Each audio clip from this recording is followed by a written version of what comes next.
Hello and welcome to episode 2 of the Ponsonby and Massie podcast.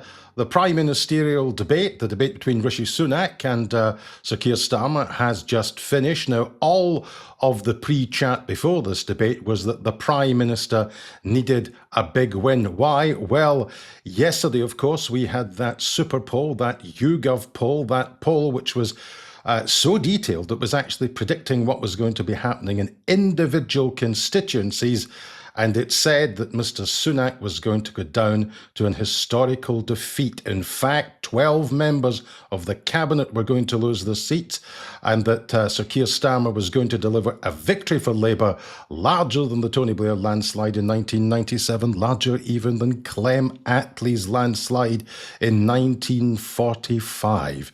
So folks said the Prime Minister needs a knockout blow and a big performance. Alec, did he deliver? Well, if those are the thresholds for success, then it's always going to be difficult, I think, for Rishi Sunak to meet that goal. If you think of it in football terms, and both Keir Starmer and Rishi Sunak are keen football fans, you know, the Conservatives are currently 4-0 down with 20 minutes left to play. And so pulling one goal back is nice for them, obviously. It leaves them in a better position, relatively speaking, but it isn't anything like enough to achieve even a draw, let alone a victory.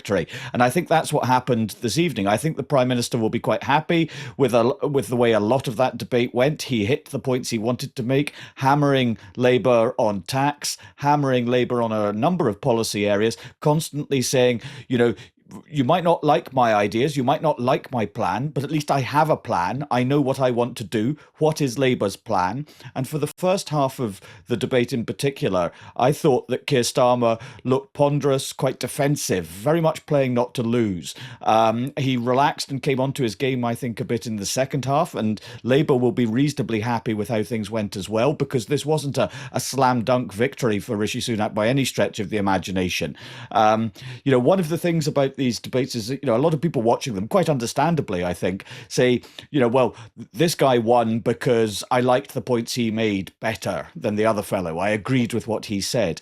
But that's not actually really the way these things work. It's about getting the message you want to get across to the voters you want to target that counts. It's not about persuading people who are never going to agree with you anyway. It's about directing that message at core interest groups, and on a number of issues, particularly tax and pensioners.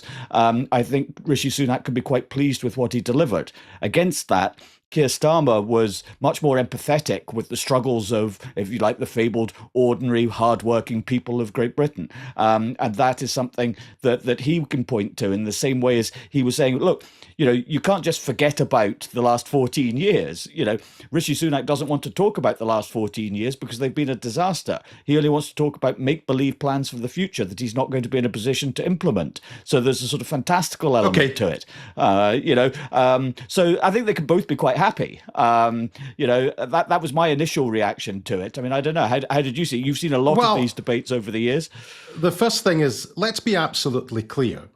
This was not a serious debate about serious issues. This was about taking politics and big issues, from the cost of living crisis to the future of the National Health Service, to the position of the Middle East, to the position of the climate emergency, big issues, and shoehorning them in to answers 45 seconds long. This was not a serious debate about issues where policies were allowed to be explained and issues were aired. I mean, the audience were almost completely and utterly redundant. They got to ask a question. They didn't even get asked, you want to make an observation on what you've just heard. So this was politics as entertainment. Let's be absolutely clear about that. And in those circumstances, what this was a test of was not the suitability of either of these gentlemen to be Prime Minister.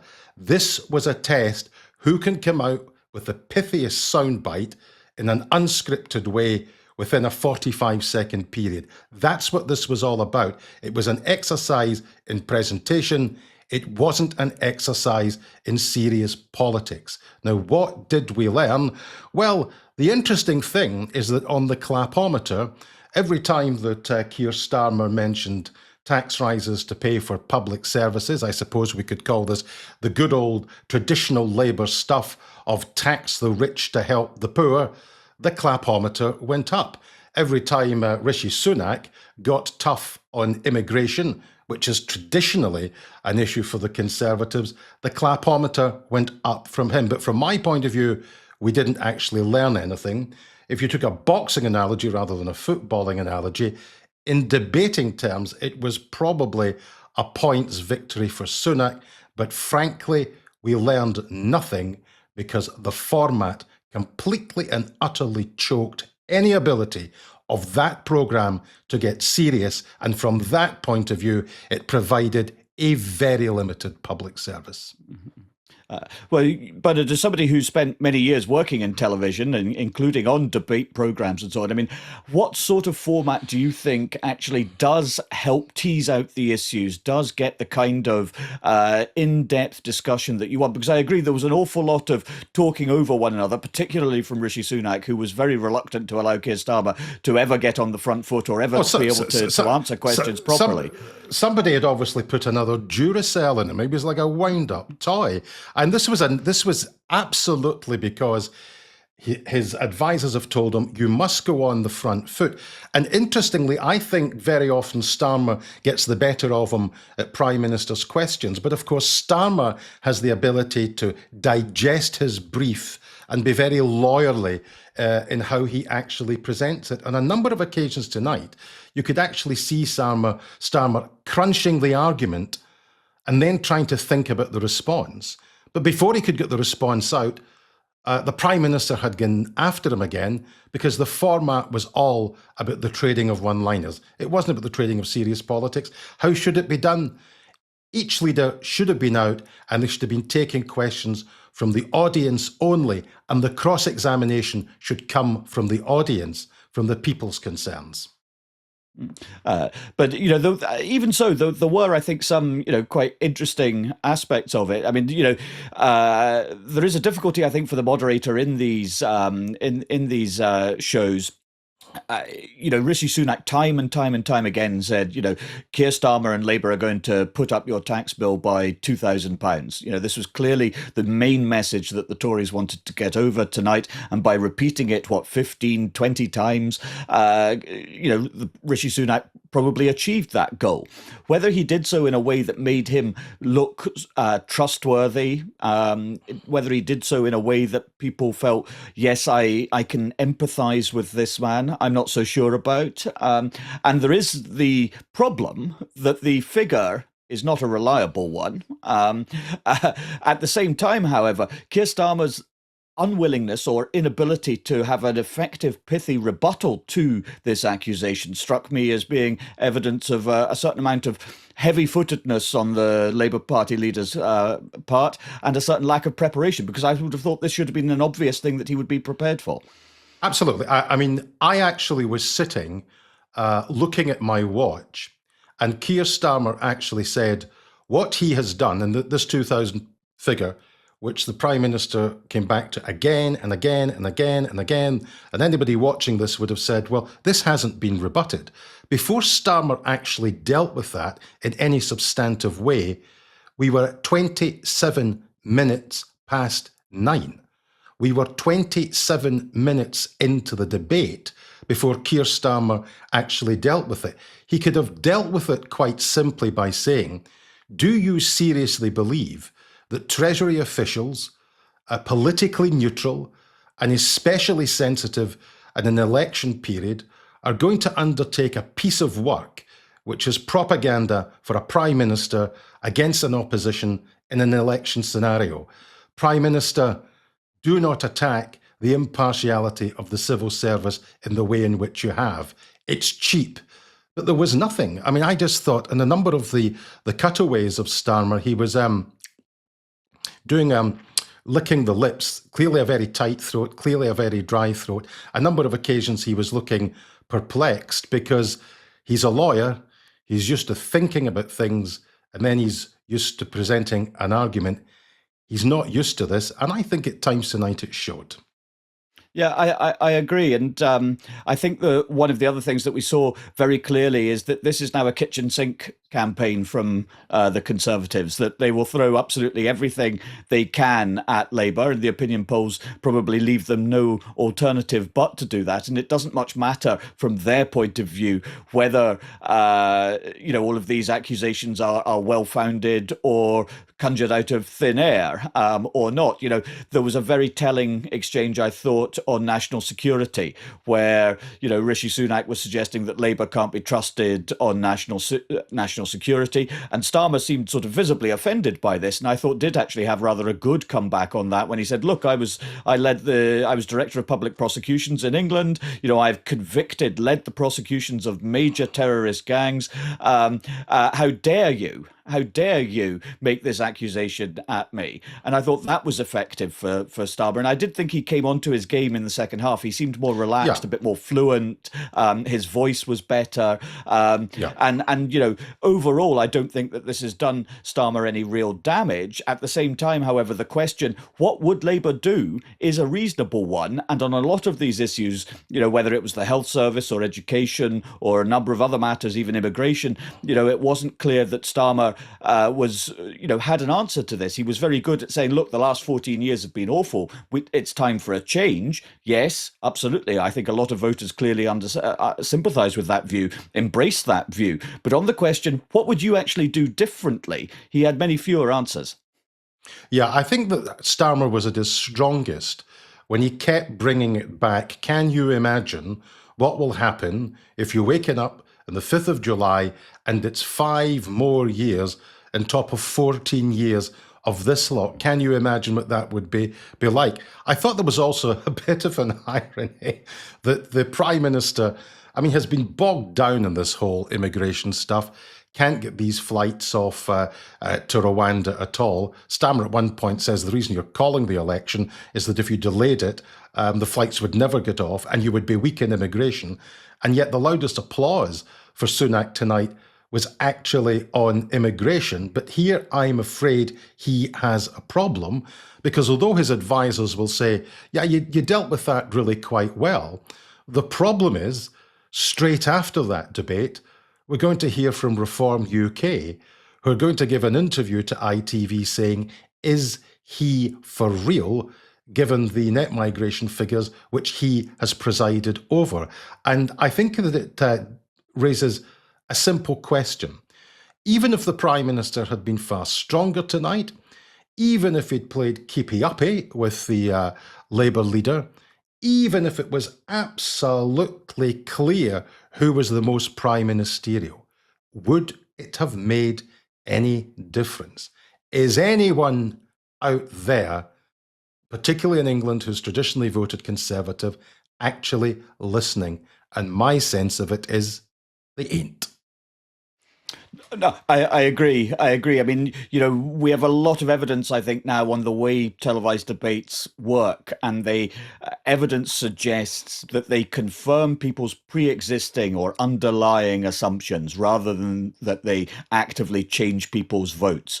And so in this election, I think you could say that the debate actually crystallized some of the issues in this campaign quite clearly. It demonstrated that the Conservative Party has not lived up to its own promises, let alone the hopes and aspirations of the British people in recent years, and that people have good reason, I think, to reject Tory plans for the future, Tory promises, because their track record doesn't warrant another term in office. At the same time, it also showed that people have some reason to be doubtful about the Labour Party and its readiness for office, the clarity of its own proposals, its own plans for what it wants to do on a whole host of very challenging issues, particularly given the fiscal situation that the country is likely to be facing. And now you may well be right that the format of a discussion such as this doesn't lend itself to any kind of detailed policy appraisal, but I think it will have confirmed for a lot of viewers that, yes, they're quite happy to give Labour a chance, but it is a slightly provisional chance, because they're not completely sold on the notion that Labour has the ideas or the willingness or the readiness to govern Britain in the way that it would like to. Well, somebody actually texted me during the debate. It was a WhatsApp group from a a constituency Labour Party. And I think probably the sense that I was getting from what I was being told, they wanted a bit more from Starmer. They wanted him to take the arguments to the Prime Minister. They thought he was on the back foot. At the end of the day, they didn't think it was in any sense a bad night, in that this is going to completely recalibrate the campaign and all that kind of stuff. But again, I mean, he was just a little slow in rebutting. I mean, with complete and utter brass neck and no shame whatsoever, the Prime Minister tries to lay a line on Starmer, which is that you're going to tax pensioners because you haven't added to the triple lock by ensuring that all of the pension will always be at the level of the personal allowance, in order that pensioners won't be taxed. So you're now going to tax the pensioners.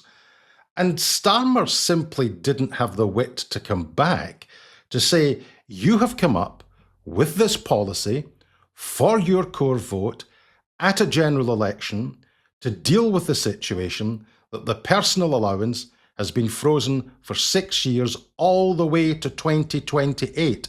A policy introduced by you as Chancellor and extended by Jeremy Hunt. You have come out with a policy for pensioners to help pensioners because they're in a problem because you put them there. I mean, it was such an obvious retort, but he couldn't do it. Mm-hmm. Absolutely, but the Conservative framing of this issue is quite interesting as well, and quite clever. It's wicked and unpleasant and untruthful in many ways, but quite clever. And it's clear, I think, that it's borrowed from American politics, where the argument in the United States is over the inheritance tax is then relabeled the death tax. And so now the Conservatives are talking about the retirement tax, which sounds terribly scary and so on, but actually it means that, pensioners might have to pay £50 of income tax on their triple locked plus pension in 5 years' time. But framing it as the retirement tax obviously sounds very threatening. And again, I think that's an indication that the Conservative campaign is going to get very, very desperate, quite possibly rather ugly in the remaining weeks of this campaign, because when you are this far behind, what do you have left to lose? And the Conservative Party, I think, has decided it would rather go down all guns blazing, firing off in every which way, in every direction, rather than sort of accept defeat with dignity, if you like. And that is going to make the remaining weeks of the campaign very interesting, quite colourful, but not necessarily particularly pleasant. And truth is, if not the first casualty, then certainly always the second casualty of a general election campaign. And I think we're witnessing that right now. I think that at different stages this evening, both of them were quite nervous. And when they were nervous, they came out with one or two lines. And although I'm not sort of writing this up or having to give live reaction on television, but if I was, I would have been taking a lot of notes thinking, there's a claim that is worthy of a fact check. I got the sense tonight that both of these leaders come out with one or two lines that might be pulled apart, certainly by this time tomorrow evening. But they ended on that question about tactical advice and the Euros. And of course, this football tournament is just around the corner. And you can bet that those people who perhaps were watching that debate tonight, by the time we get into the other debates when the football's on, I suspect most of the country will be looking elsewhere, and that this campaign will effectively go into the deep freeze until people go to polling day. So just to sort of round it off, Alec, a couple of lines to sum it up for us. Rishi Sunak did better than he might have, but not well enough to make a game-changing difference. Keir Starmer had a disappointing start, but finished more strongly. And, if all goes as many people in England hope it will with regard to the European Championships in the football, then Keir Starmer may yet be in a position to echo Harold Wilson's famous line from 1966. Have you noticed that England only ever win under a Labour government? I don't dissent from that overall analysis at all. It'll be interesting to see how the campaign develops in the weeks ahead. But I don't think we've seen anything tonight which is fundamentally going to change anything. And as a broadcaster, if I had a plea, the next time this happens, and we have an hour and 10 minutes, let's have 35 minutes where one leader is in front of the audience, where the role of the presenter of the programme is to point to the audience and actually let the voters engage with the leaders. All of the questions, all of the interruptions, all of the supplementaries, all of the shouting should come from the audience, from the voters, holding the politicians to account. Let's dispense with this format because it just is a form of entertainment. And with that, we'll be back tomorrow when we're going to, I think, chew over some of the polling numbers, Alec, and perhaps look at what might happen on polling day in certain Scottish seats. Absolutely, and we're going to be joined by Professor Ailsa Henderson, Professor of Political Science at Edinburgh University, and we're going to talk about the new boundaries, the new constituencies, the MRP polling that is supplanting traditional polling in certain ways, giving us this constituency by constituency breakdown of seats across the length and breadth of the United Kingdom. And we're also going to have a chat about what happens when a political party is wiped out. What happens when there is a Canada 93 annihilation? And so we're going to explore some of that with Professor Henderson, and we'd love to hear from all of you as well. Thank you very much for being with us, for listening, for supporting this podcast. If you'd like to get in touch, you can email us at ponsonbymassie@gmail.com, and on Twitter our handle is at ponsonbymassie as well. But that's all from us tonight at 13 minutes to 11. We shall be with you soon.